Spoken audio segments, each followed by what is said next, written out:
Скопскиот градоначалник Петре Шилегов го задолжил градот за 8,5 пати повеќе за 4 години, отколку што беше во времето на Коце Трајановски, обвинува опозицијата. На што точно биле потрошени парите, Шилегов не кажа. Само рече дека тоа биле јавни пари и можел секој да види на што се трошат. Се правда дека градските власти трошеле на капитални проекти, иако граѓаните никако да ги видат. Ги обвини советниците од ВМРО ДПМН дека биле неписмени и дека не знаеле да ги читаат сумите.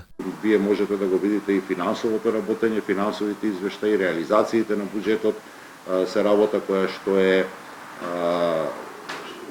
е предмет на усвојување од страна на Советот, значи ние имаме квартални извештаи за буџетот. Мене ми е многу жал што очигледно станува збор за фискално неписмени советници кои што не знаат да ги прочитат извештаите, па да во своја сопствената партија ги ја пренесат информацијата каде и како се потрошени градските пари од буџетот на град Скопје. Во меѓувреме јавноста прашува дали буџетските пари завршиле во тендери и набавки за двојно или тројно претплатени стоки, но и за тоа Шилегов ништо не кажа. Советничката група на ВМРО ДПМН пак обвини дека Петре Шилегов бил единствениот градоначалник кој немал започнато ниту еден капитален проект во својот мандат. Дека се троши недомаќински покажува извештајот од јавните набавки, каде пишува дека град Скопје набавува улични чешми од 1500 евра, на што реагираат и од опозицијата.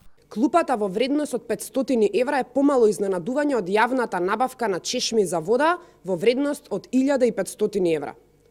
Градоначалниците на Скопје на чело со Шилегов склучуваат договори за јавни набавки, во кои цените на иста урбана опрема со иста тендерска спецификација варираат од година во година. Инаку вкупниот буџет на град Скопје тежи 117 милиони евра.